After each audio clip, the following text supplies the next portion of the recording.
আপা, আমি শফি আহমেদ সালমান, কুলাউড়া উপজেলা আওয়ামী লীগের প্রথম সহসভাপতি এবং উপজেলা পরিষদের সাবেক চেয়ারম্যান। আমি 27 নভেম্বর 2023-এ পদত্যাগ করে জাতীয় সংসদ নির্বাচনে নাদেল সাহেবের সাথে প্রতিদ্বন্দ্বিতা করি। আমি আপনাদের প্রেসিডিয়াম সদস্য সৈয়দা জেবুন্নেসা হকের আপন বোনের ছেলে। আপা, আমার বুক ফেটে চৌচির হয়ে যাচ্ছে। আমি একাধারে 20 বছর ইউনিয়ন পরিষদের চেয়ারম্যান ছিলাম। আমার দুই ভাই, বড় ভাইও চেয়ারম্যান ছিলেন, মারা গেছেন। ছোট ভাই চেয়ারম্যান, তাকে কি পরিমাণ নির্মম নির্যাতন করছে এগুলো এই যে বিএনপি জামাতের ক্যাডাররা বাসা থেকে ধরে নিয়ে 9 তারিখ, আগস্টের 9 তারিখ রাত্রে সে পালিয়েছিল, কিন্তু ওই জায়গা থেকে ধরে এনে মারছে। রাত্রে 15 লক্ষ টাকা মুক্তিপণ দাবি করে পরে আমরা দূর থেকে বিভিন্ন ভাবে ধার কর্য করে 12 লক্ষ টাকা দিয়ে তাকে উদ্ধার করি। আমরা ভাবছিলাম হয়তো আমাদের বিপদ চলে গেছে। আর্মির ক্যাপ্টেন মেজর এবং আর্মির মেজর রিয়াদ এবং ক্যাপ্টেন আদনান, এই দুইজন সে নেতৃত্ব দিতে, সাথে ছিল জামাত বিএনপি এবং আর্মির অন্যান্য সদস্যরা। 5 আগস্ট বিকাল বেলা আমার কুলাউড়ার বৃহৎ ব্যবসা প্রতিষ্ঠান মিতালি ফার্মেসি কুলাউড়ায় সরবরাহ করতো।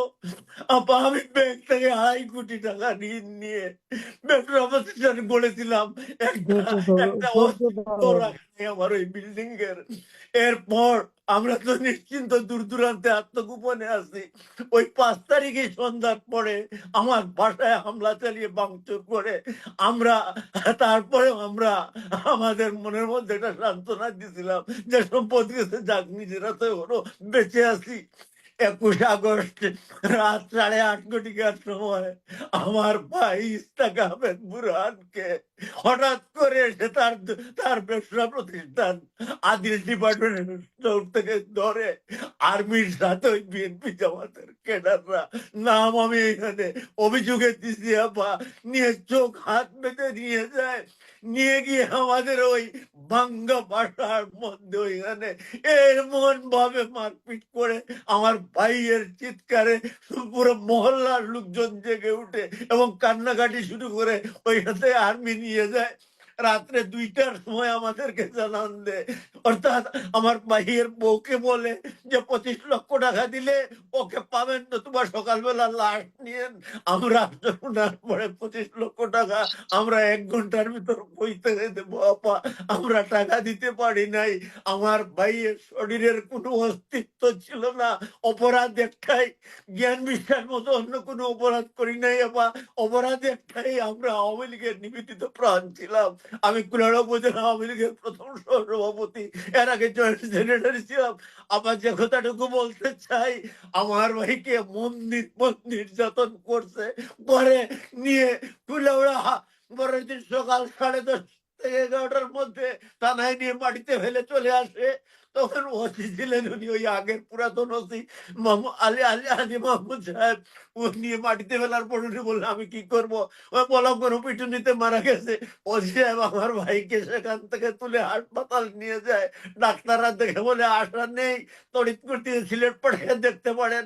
অ্যাম্বুলেন্স নিয়ে তাৎক্ষণিক ভাবে সিলেট উসমানী মেডিকেল কলেজে পাঠাই। ওইখানে চিকিৎসা দেওয়ার পর ডাক্তার বলতে কিডনি নাই, পেট ফুলে গেছে, 2টো কিডনি নষ্ট হয়ে গেছে, ফুসফুস লিভার, সেগুলো লিভার ফুসফুসের অস্তিত্ব নাই। আমার ভাইকে সেখান থেকে আমরা মাউন্টেন ওরা হসপিটালে আনি। আইসিইউতে বিশেষজ্ঞ দিয়ে চিকিৎসা করাই কোনো কাজ হয় নাই। ইবনে সিনাতে নেই, ওইখানে বিশেষজ্ঞ চিকিৎসকের চেষ্টা করি, তাও হয় নাই। ওনারা আমার কথা প্রকাশ করে ঢাকা ফারাবি স্পেশালাইজ হসপিটালে নিয়ে যাই। ওইখান থেকে বিভিন্ন ভাবে ওই চেষ্টা করি। আপা, আমার ভাইকে বাঁচাতে পারি নাই। আমার ভাই একদিন মাত্র কথা বলতে পারো। আমার ভাই, আমাদের অপরাধ একটাই আপা, আমরা আওয়ামী লীগ করি, আমরা ব্যবসা করে আমাদের আবার শুধু এটুকু বলতে চাই, আমরা বিচার আল্লাহর কাছে প্রার্থনা করি, আল্লাহ আপনাকে শারীরিক সুস্থতা দেন, আপনাকে দীর্ঘায়ু দেখ আপা। আমরা বিচার চাই আমি আপা। আছি তোমাদের জন্য, আছি আমি সফি, আমি তোমাদের জন্য আছি, আমি বেঁচে আছি, আমি বেঁচে আছি। আল্লাহ আমাদের বাঁচায় রাখছে, শরীরে বিচার আমরা করবো। কেউই বাড়িতে নেই, আমরা সবাই পলাতক, আমরা আত্মগোপনে না পরিবারের বলা তো থাকবো না, আমরা এখন বেঁচে আছি, আমরা আসবো, আর পলাতক থাকবো না। ঠিক আছে, ধৈর্য ধরো, দিন অনেক আসবে, কথা বলার ছিল, ধৈর্য আপনার ধরো। এইভাবে বলা যাবে না। আল্লাহ না যদি না, আপনাকে দেশে আনে ভালো এক থাকবো।